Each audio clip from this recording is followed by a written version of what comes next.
मौलाना फजल रहमान साहब का और इमरान खान के दरमियान जो इत्तेहाद होने जा रहा है, ये एक जाल है या कोई चाल है। इस्टेब्लिशमेंट कैसे बुरी तरह फंस गई और उनके मोहरे ख़त्म होना शुरू हो चुके। इमरान खान की सज़ाएं क्या ख़त्म होने का वक्त आ चुका है और अदालत से क्या फ़ैसला आएगा। पीटीआई का मुकदमा आलमी अदालत में पहुंच गया और हलीमा खान साहिबा जो हैं इमरान खान की बहन, वो क्या कर रही हैं। आज की इस गोरखधंधा में इस पर बात करेंगे। अस्सलाम वालेकुम, आप देख रहे हैं गोरखधंधा। अबरार कुरैशी आपसे मुखातिब हूँ। उम्मीद है आप लोग खैरियत से होंगे। इमरान खान साहब जो हैं, ये सुनने में आया और कुछ हाई कोर्ट के अंदर दरख्वास्तें दी गई जो कि मंजूर हो गई, अपील मंजूर कर ली गई। मोस्टली तो ये होता था कि उसको कोई एलिगेशन लगा के दरख्वास्त को ख़त्म कर दिया जाता था कि दोबारा लिखवाएं, ये करें वो करें, और अजियत दी जाती थी। अब ये लग रहा है कि तोशा खाना और साइफर केस की जो सज़ाएं थी, जो छोटी अदालत से सुनाई गई थी, मैंने इससे कबल भी आपको बताया था कि नवाज शरीफ साहब को सज़ा सुप्रीम कोर्ट सबसे बड़ी अदालत ने और अदालतों ने सुनाई थी, लेकिन वो सज़ाएं सुनाए जाने के बाद उसी सुप्रीम कोर्ट ने ख़त्म कर दी। हालांकि सुप्रीम कोर्ट से ऊपर तो कोई और अदालत नहीं होती। लेकिन इमरान खान साहब के केस में क्या हुआ, 5 दिनों में 31 साल की सज़ा सुनाई गई, सज़ाएं सुनाई गई, और फिर इतना जल्दी में सारा कुछ किया गया और लोअर कोर्ट जो है, छोटी अदालतों ने उनको सज़ाएं सुनाई, और उसके अंदर वकला को भी ना सुना गया। इमरान खान साहब के वकला को अंदर ना जाने दिया गया। जब सज़ा सुना रहे थे तो खान साहब जो हैं वो अखबार पढ़ रहे थे।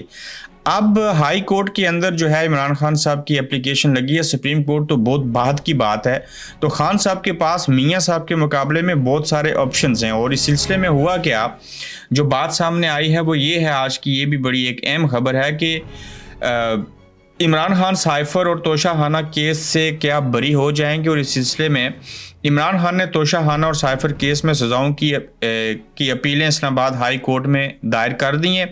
बैरिस्टर सुलेमान सफदर और बैरिस्टर अली जफ़र की जानिब से दायर अपीलों में सज़ाओं को कालअदम करार देने की इस्तदा की गई है और अपीलों के हतमी फैसले तक इमरान खान ने सज़ा मअतल करके ज़मानत पर रिहाई की भी इस्तदा कर दी है।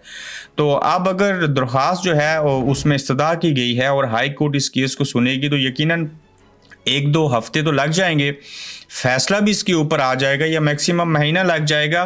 दरख्वास्त को उन्होंने खारिज नहीं किया और ये नहीं कहा कि ये काबिल समाअत नहीं है या इसमें कोई गलती है। तो दरख्वास्त कबूल होगी और अब देखना ये होगा कि खान साहब की जो सज़ाएँ हैं वो ख़त्म होंगी या नहीं होंगी। लेकिन वक्त बता रहा है कि अब लोगों को पकड़ा नहीं जा रहा, जकड़ा नहीं जा रहा, वो लड़खड़ा चुके हैं। जो चीज़ें उन्होंने करनी थी बड़े भयानक तरीके से वो सारा कुछ वो कर गुजरे हैं।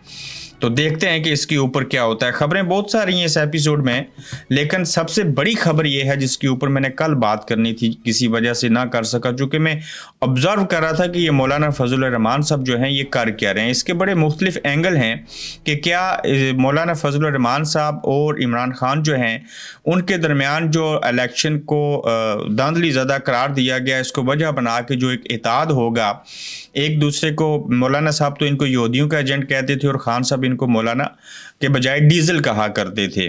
कोई बात नहीं, माजी में चीज़ें होती हैं। पेट फाड़ने वालों ने भी तो फिर एक दूसरे के साथ बैठे।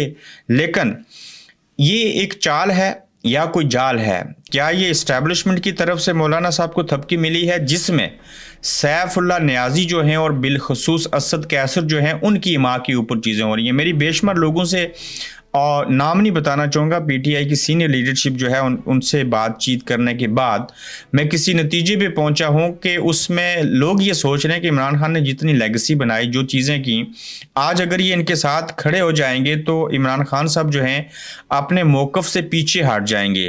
ताहम इसमें भी कोई सियासी चाल पीटीआई की तरफ से भी होगी कि मौलाना साहब जो हैं उनके साथ मिला जाए। और इस वक्त वो ज़ख्मी शेर हैं और वैसे भी कहते हैं कि दुश्मन का दुश्मन जो होता है वो दोस्त होता है। और मौलाना साहब इस्टेब्लिशमेंट के ख़िलाफ़ खुलकर बोले हैं और ख़ासकर उन्होंने इमरान खान साहब की उस कौल और फेल जिसको लोग तज़ाद समझते थे, सच साबित करके दिखाया कि इमरान खान कहते थे कि जनरल बाजवा को साइफर आया था, उन्होंने मेरी हुकूमत ख़त्म की। और मौलाना साहब ने नदीम मलिक साहब के प्रोग्राम में ये बात कह दी कि बाजवा और फैज़ हमीद हमें मिले थे और इमरान खान की हुकूमत को ख़त्म करने के लिए उन्होंने ऐसे किया था। और जब मैं मान गया और अगर ना मानता तो ये होता कि मैंने पीटीआई इमरान खान को बचाया।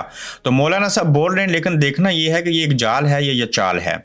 देखिए, अब भी शकूक व शुबात हैं कि इस्टेब्लिशमेंट मौलाना साहब को आगे कर रही है और उसमें असद कैसर जो कि मिले इमरान खान साहब से और सैफुल्लाह नियाजी, और उन्होंने बाहर आके कहा कि इमरान खान साहब ने ये बात कही है कि आप जाएं और इलेक्शन में धांधली के मामले के ऊपर और इस हद तक जो प्रोटेस्ट हम करेंगे, इकट्ठे करेंगे, इसके ऊपर मौलाना साहब से बात करें। तो इसके ऊपर काफ़ी नुक्ताचीनी भी हुई। अगर इमरान खान साहब ने कहा है तो दूसरी जानिब कुछ लोग ये भी कह रहे हैं कि इमरान खान ने ऐसे नहीं कहा, ये असद कैसर जो हैं वो इन चीज़ों को लेके आगे बढ़ रहे हैं, जबकि इमरान खान ऐसा नहीं चाहते। मान लेते हैं या फ़र्ज़ कर लेते हैं इमरान खान ऐसा चाहते हैं या नहीं चाहते, दोनों सूरतों के अंदर मौलाना साहब के साथ चलने से क्या फ़ायदा होगा।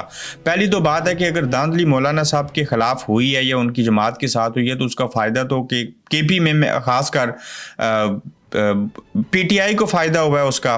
तो अगर जिस जमात को इनको हराने का मौलाना फजल रहमान को पीटीआई को फ़ायदा हुआ है तो उसी से वो कैसे इताअत करेंगे। लेकिन जो हमने बातें सुनी हैं, जो मुलाकात हुई और उस मुलाकात के बाद जो मीडिया से बात की उससे तो यही तासर मिला कि ये आगे चलेंगे, मज़ीद चीज़ें जो हैं वो डिस्कस होंगी और फिर आगे बढ़ेंगे। अब कल पाकिस्तान तहरीक-ए-इंसाफ को कॉल दी है इमरान खान साहब ने अपने लोगों को कि बाहर निकलें, एहतजाज करें। ये बड़ा अहम एहतजाज होगा और अगर लोग निकल आए और आइंदा भी ऐसे ऐसे निकलते रहे, ये एहतजाज कल का इतना इंपॉर्टेंट है, पुरअमन एहतजाज कि आप सोच भी नहीं सकते। इससे कबल जितने लॉन्ग मार्च एहतजाज थे वो सबको भूल जाएं और कल आपका निकलना बेहद ज़रूरी है, चूँकि इस्टेब्लिशमेंट देखेगी कि लोग इमरान खान के कहने के ऊपर बाहर निकलते हैं या नहीं निकलते। अगर आप निकलेंगे तो उसका बड़ा फ़ायदा होगा। ऊपर से अगर मौलाना साहब भी निकल आए, अगर वो जज्जों को डराने के लिए बाहर आ सकते हैं, धरना दे सकते हैं, सारी चीज़ें कर सकते हैं, तो अगर पीटीआई के साथ वो भी निकल आए तो इस्टेब्लिशमेंट लड़खड़ा जाएगी। तो अब शकूक व शुबात ये हैं कि ये कैसे आगे चलेंगे एक दूसरे को बुरे अल्फाज कहने वाले। बाज़ लोग कहते हैं ये इस्टेब्लिशमेंट की चाल है और इस्टेब्लिशमेंट ने मौलाना साहब को लॉन्च किया है कि वो इस तरफ मिलें, और ये भी हो सकता है कि मौलाना साहब के साथ चलने के हवाले से इस्टेब्लिशमेंट ने असद कैसर या किसी को कहा हो कि आप ये रास्ता अपनाएं। इससे हम पीडीएम वाले जो बाकी हैं उनके ऊपर प्रेशर डेवलप करेंगे तो कल इसका फ़ायदा आपको होगा। बहरहाल जो भी है, एक ऐसी बात होने जा रही है जिसके बारे में किसी ने तवक्को नहीं की थी। तो वैसे भी पाकिस्तान के अंदर बड़ी बड़ी चीज़ें होती रहीं, अब की बार शायद इमरान खान साहब को और पीटीआई को समझ आ गई है कि दुश्मन का दुश्मन दोस्त होता है, और इस वक्त जो हालात बने हुए हैं उसमें मौलाना साहब के पास स्ट्रीट पावर भी है, तो इनको हम लेके आगे बढ़ें। तो ये सारी सूरत हाल है और अब ये बयान करना ज़रूरी नहीं है कि उन्होंने क्या क्या चीज़ें कही इंटरव्यू के अंदर। ताहम तहरीक इंसाफ का जो मुकदमा है वो आलमी दुनिया के सामने रखा गया और आज फॉर्म 45 आलमी मीडिया के सामने रखे गए, और इसमें पूरी क़यादत थी पाकिस्तान तहरीक इंसाफ की, और बड़ी अच्छी अंग्रेज़ी बोलते हैं गौर खान भी, और यहाँ पे इंटरनेशनल मीडिया था और इंटरनेशनल मीडिया के सामने ये बात का जाना और इलेक्शन को कवर करते हुए आलमी मीडिया का ये कहना कि ये बड़ी धांधली ज़्यादा इलेक्शन थी और अवाम के साथ नाइंसाफ़ी हुई और तहरीक इंसाफ को जानबूझ के हराया गया। और बड़ी अच्छी पॉलिसी और हिकमत के तहत उन्होंने आज कम अज़ कम सैकड़ों टीवी चैनल जिसमें इंटरनेशनल मीडिया भी शामिल था वहाँ पे बड़ी मजबूत नौयत की बातें की। और इस तरह से कहा जाए तो पाकिस्तान तहरीक इंसाफ और इमरान खान का मुकदमा जहाँ पाकिस्तानी अदालतों में था, जहाँ से इंसाफ नहीं मिला था, वो आज आलमी मीडिया के ज़रिए आलमी अदालत के अंदर है और दुनिया इस सारे अमल को देख रही है। अलीमा खान का वाहिद मकसद क्या है और वो क्या चाहती हैं और क्या करना चाहती हैं। इमरान खान बिल्कुल ठीक हैं और मजबूत हैं, वो जानते हैं कि वो एक मिशन पर हैं, उनका एक काज है। अब हमारा मकसद एक ही है कि हमने इमरान खान को जेल से निकालना है। तो ये अलीमा खान कहती हैं कि हमारा सिर्फ एक ही मकसद है कि इमरान खान साहब जो हैं उनको जेल से निकालना है। उन्होंने बड़ा सब्र किया, हमने बड़ा सब्र किया, अवाम ने बड़ा सब्र किया। अब सब्र का पैमाना जो है वो लबरेज हो चुका है और खान साहब को हम हर सूरत जो है वो जेल से बाहर निकालेंगे। तो तोशाखाना साइफर केस के हवाले से जो सज़ाएं हैं वो बड़ा इंपॉर्टेंट है। मौलाना साहब के साथ चीज़ें कैसे आगे बढ़ेंगी, ये कल किसी दिन फिर से एक दूसरे के मुखालिफ हो जाएंगे या ये इत्तेहाद हो जाएगा, चीज़ें आगे बढ़ेंगी, इसके ऊपर आपने अपनी राय ज़रूर देनी है। और यहाँ पर एक और अहम खबर ये है कि अलीम खान ग्रुप की मुनफरिद फतह किस नौयत की है, ये सिर्फ पाकिस्तान में ही मुमकिन हो सकता है कि 88 री पोल चौथे नंबर पर आने वाले जंगीर तरीन ग्रुप के उम्मीदवार गुल असगर बगौर को जितवा दिया गया और 26 पोलिंग स्टेशन के नताज में भी गुल असगर तीसरे नंबर पर आ रहे थे, मगर उनकी फतह का ऐलान कर दिया गया। तो ये अलीम खान ग्रुप और जंगीर खान तो खैर सियासत छोड़ के उनकी बात करना मुनासिब नहीं है। तीसरे नंबर वाला जो बंदा था, रीपोलिंग जो की गई, काउंटिंग हुई, उसके अंदर भी उनको जितवा दिया गया। तो ये आज का गोरख धंधा था। अपना ख्याल रखिएगा। आज के दूसरे एपिसोड में फिर इंशाल्लाह आपसे मिलेंगे। आप देख रहे हैं गोरख धंधा अब्रार कुरैशी के साथ।